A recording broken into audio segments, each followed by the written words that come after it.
nos encontramos con el maestro Marco Antonio Córdoba Gálvez, economista y con posgrado en Ingeniería Financiera, experiencia laboral con más de 14 años en Banxico. Actualmente maestro del Departamento de Economía y consultor asociado. Hoy hablaremos sobre las tasas de interés negativas. Muchas gracias por aceptar la invitación por parte de IMEF Universitario en este nuevo proyecto que traemos de Blog de Noticias, un proyecto que trae el vicepresidente de promoción y de vicepresidente de investigación, David Abraham Ruiz. La verdad que es un tema bastante interesante. Poco a poco iremos haciendo distintas entrevistas y podríamos considerarlo a usted como el padrino de este proyecto. Pues muchas gracias, Jesús, por la atenta invitación de ustedes, de IMEF. Es un gusto estar aquí con ustedes y muchas felicitaciones por este proyecto. Muchas gracias. ¿Qué le parece si iniciamos con la primera pregunta? Claro que sí, adelante. Bien, la primera pregunta dice así: ¿cuál es el origen de las tasas de interés negativa y cómo operan en el mercado? Bien, mira, para entender este fenómeno económico y monetario de las tasas de interés negativas, primeramente hay que entender qué es la tasa de interés objetivo de los bancos centrales. Una tasa de interés del Banco Central es una estrategia monetaria que utilizan los bancos centrales con la finalidad de incidir sobre el comportamiento de los precios y también sobre la actividad económica. En el caso de algunos países, en el caso de nuestro país, el Banco de México, el movimiento que tiene la tasa de interés objetivo nada más es para incidir sobre la inflación. No es el caso así en Estados Unidos y en países europeos y en algunos países asiáticos que modifican la tasa de interés objetivo con la finalidad de incidir tanto en la inflación como también en la actividad económica, ¿sí? Luego entonces, ¿qué significa una tasa de interés negativa? Los bancos centrales, cuando modifican una tasa de interés, si es a la alza, ¿sí?, lo que están buscando es reducir la inflación. ¿Sí? Si un banco central dice incrementamos la tasa de interés, si está en 3% lo incrementamos a 4%, el objetivo es tratar de incidir sobre los precios y que los precios traten de disminuir. Es una política monetaria contractiva. Por otro lado, si un banco central decide disminuir su tasa de interés, si está en 3% y decide disminuirla a 2%, lo que trata de incidir es sobre la actividad económica. ¿Sí? Disminuye el banco, la Reserva Federal de Estados Unidos del 3 al 2% con la finalidad de tratar de reactivar la actividad económica. Ese es el objetivo. ¿Sí? Ahora bien, una tasa de interés negativa significa que está por debajo del cero, es una tasa negativa, es decir, del menos 1%, del menos 0.05%. ¿Sí? Es un fenómeno monetario un poco especial, algo extraordinario. ¿Bajo qué circunstancias los bancos centrales le están aplicando actualmente? Ahorita se está dando un fenómeno económico y financiero a nivel internacional. Ahorita hay una recesión económica, hay una contracción económica en algunos países europeos y algunos países asiáticos. Pero esta recesión económica, esta contracción económica está acompañada con una caída en inflación, ¿sí?, que tiende a caer en deflación. ¿Qué es la deflación? Es la caída generalizada de los precios. Y una deflación en términos económicos y financieros causa más daño que la inflación. En ese sentido, los bancos centrales, algunos bancos centrales europeos, el Banco Central japonés, pues han tenido que implementar esta medida extraordinaria de implementar una tasa de interés negativa para incidir sobre el crecimiento de la actividad económica, pero también para tratar de incrementar los precios y que no caigan en deflación, o si bien si están en deflación, como es el caso de Japón, tratar de salir de ella. ¿Han tenido el impacto pronosticado de incentivar la recuperación económica? Pues mira, realmente es poco el tiempo que se tiene en la implementación de estas medidas. Para medir realmente el impacto se necesita más tiempo, se necesitaría tal vez 1 año, 2 años, y estas medidas realmente tienen meses. Tendríamos que esperar, ¿verdad? Ahorita no hay información suficiente en cuanto a la actividad económica y financiera para determinar con precisión la medida ha tenido éxito o no ha tenido éxito. ¿Sí? Ahorita tendríamos que esperar. Sí ha habido un crecimiento en algunos países europeos. En ese sentido, bueno, podríamos decir, no, bueno, por ahí se está dando un crecimiento en la actividad económica. Probablemente se deba a esta medida, pero todavía es un poco tiempo para decir si se debe a este factor. Sí, es demasiado pronto para poder decidir si realmente está funcionando. Sí, claro que sí. Por ejemplo, la Fed implementó su política monetaria en el 2010. 11, y realmente tuvo efectos hasta el 2013 o 2014, 3 años después. 3 años. Exacto. ¿Cómo han tenido que recomponer los inversionistas sus respectivos portafolios al aplicarse estas políticas monetarias? Pues aquí los inversionistas sí han tenido que tomar algunas decisiones, sobre todo algunos inversionistas europeos, de Suiza, de Suecia, de Dinamarca, al ver que la tasa de interés es negativa. ¿Qué significa que sea negativa? Es que si invierten $100, por darte un ejemplo, en un año, y si la tasa de interés es negativa, es del menos 1%, significa que invierten $100 y a un año pues van a recibir $99. ¿Sí? Es decir, están recibiendo menos de lo que están invirtiendo. Prácticamente están pagando por tener su inversión en una institución financiera. Sí, en ese sentido, bueno, los inversionistas va contra la lógica financiera. La lógica financiera se va a invertir para obtener una ganancia. Luego entonces los inversionistas sí han tenido que cambiar ahí su estructura de portafolios y están mirando más hacia Inglaterra y hacia Estados Unidos, que son economías sólidas, son economías seguras y te están dando un rendimiento positivo, en el caso de la economía de Estados Unidos del 1.6% y de la economía de Inglaterra del 1.6%. ¿Cómo se ha convertido en un fenómeno viral en el que ya vemos tasas de interés negativas en muchos países de Europa y de Asia?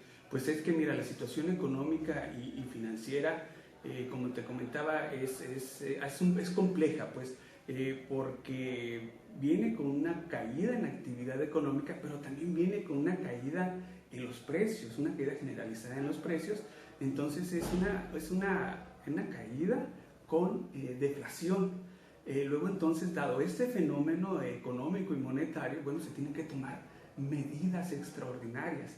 ¿Sí? No es una cuestión algo fácil, ¿no? Para las instituciones financieras que toman decisiones.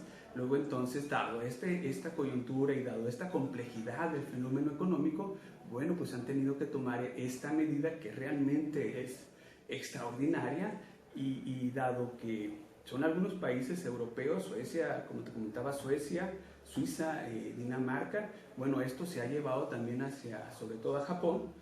¿Por qué? Porque Japón también está en la misma tesitura, ¿sí? Tiene una caída en la actividad económica con deflación. ¿Sí? En ese sentido, bueno, ha adoptado esta medida, bueno, ¿por qué? Porque la situación es extrema. ¿Cuál impacto ha sufrido el euro de dicha implementación por parte de las bancas centrales? Pues mira, al aplicarse esta medida y al ver esta recomposición en los portafolios, ¿qué es lo que ocurre? Hay un cambio en el flujo de inversiones. Los inversionistas que estaban invirtiendo en dichos países europeos, bueno, ahora miran hacia Inglaterra, ahora miran hacia Estados Unidos. Nuevos horizontes. Nuevos horizontes. Luego entonces sacan sus inversiones de dichos países europeos y lo invierten en Inglaterra, lo invierten en Estados Unidos. Ese movimiento de capitales, de inversiones, hace que el euro se deprecie, se devalúe en relación a la libra esterlina de Inglaterra y en relación al dólar. ¿Sí? Luego entonces estas medidas han ocasionado que el euro se deprecie en relación a esas monedas. Japón ha decidido adoptar una política monetaria que consiste en rebajar una tasa de referencia al menos 0.1%, lo cual se ha hecho para combatir la deflación que persigue su economía desde hace 15 años. Esta decisión ha sido duramente criticada. ¿Considera esto una decisión acertada? Pues mira, la situación es muy compleja en Japón y de seguro los dirigentes, los líderes de las instituciones financieras, económicas, monetarias de dicho país, pues dada la complejidad del fenómeno, bueno, no tuvieron otra alternativa más que tomar esta decisión. Además, Japón es una situación muy especial en cuanto a su cultura. Japón tiene una población de adultos mayores, de más de 65 años, muy grandes, y la característica de esos adultos mayores pues es que todavía están ahorrando para su vejez, y al ahorrar para su vejez resulta que el consumo es muy bajo, ¿sí? Es muy bajo. Entonces al implementar esta serie de medidas, ¿qué es lo que ocurre? Bueno, pues que al estar ahorrando simplemente, bueno, sus ahorros, sus inversiones pues se están desvalorizando, están perdiendo valor y están en cierta forma obligando a ese grupo de ciudadanos japoneses, bueno, que consuman o realicen inversiones en otro tipo de proyectos.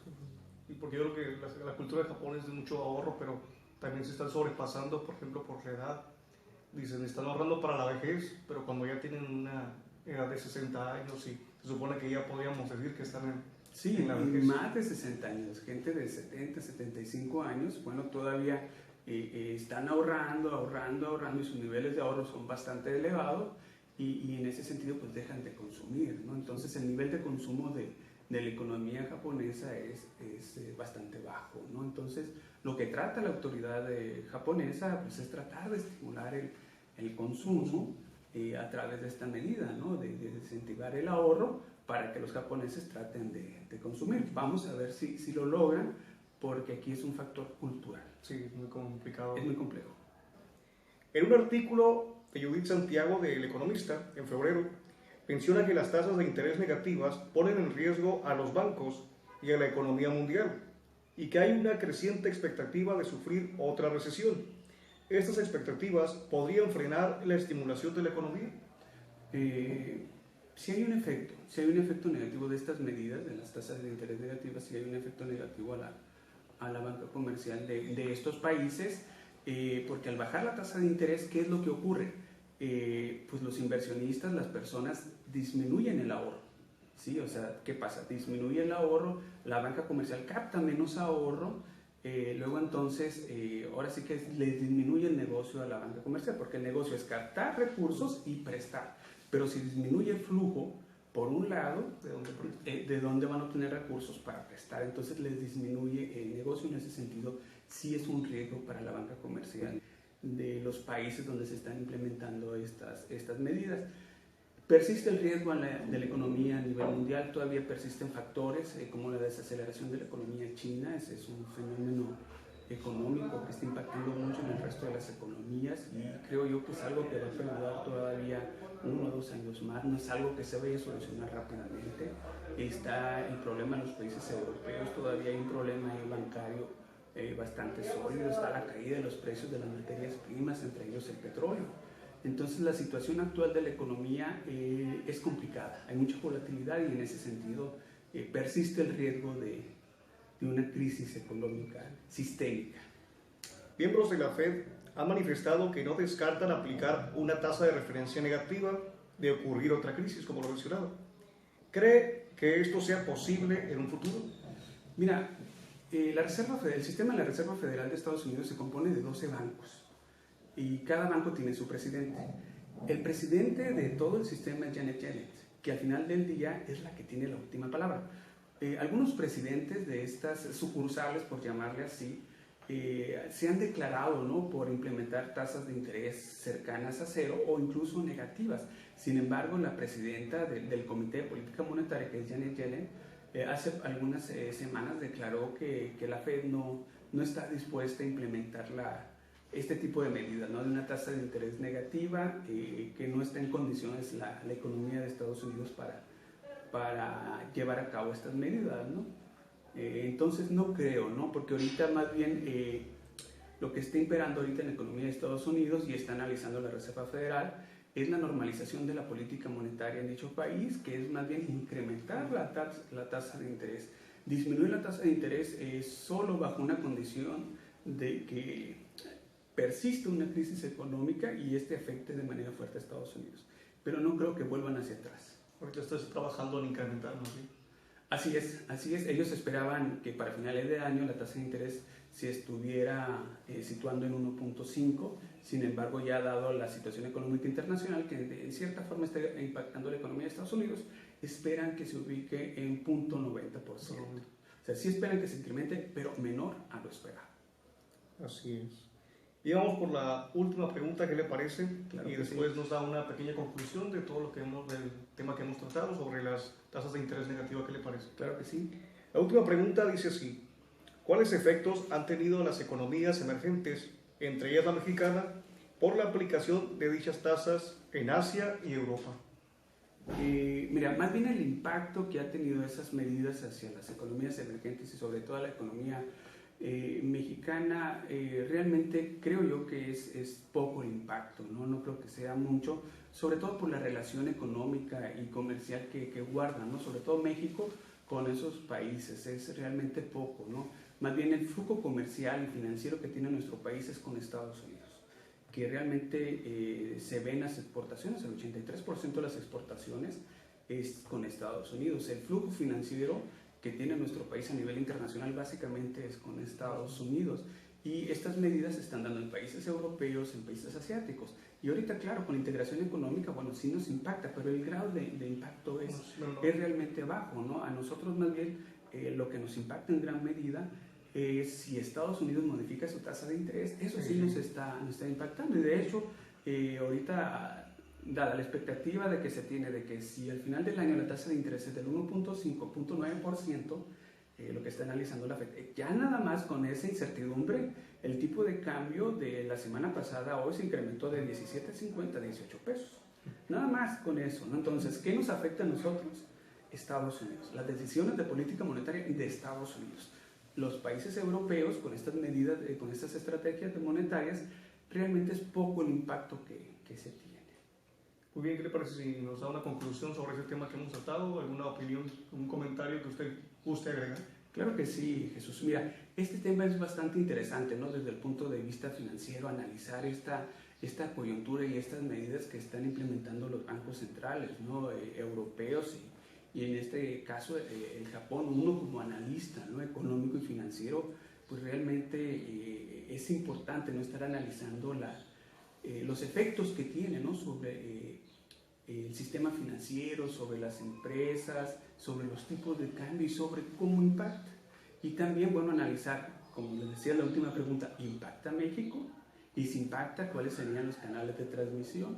¿Sí? ¿Por qué es importante esto? Bueno, al final del día, tratar de ver si hay impacto. Bueno, yo te comentaba que el impacto va a ser mínimo. Sin embargo, siempre reflejarlo en la empresa. ¿Sí? Siempre, ¿no? Siempre reflejarlo en la empresa, en la familia y en los inversionistas. ¿Sí? Tratar, siempre que se hace un análisis de esta naturaleza, siempre, o sea, ver qué está pasando, qué impacto va a tener en las finanzas de la familia, en las finanzas de la empresa y en las finanzas del gobierno. Aterrizarlo. ¿Sí? Entonces, básicamente sería.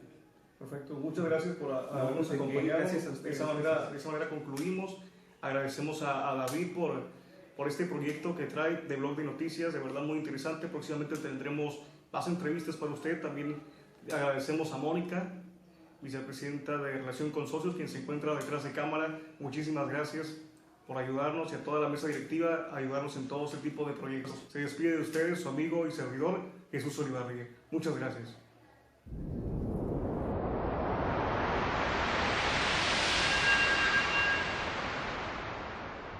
Universidad de Sonora. El saber de mis hijos hará mi grandeza.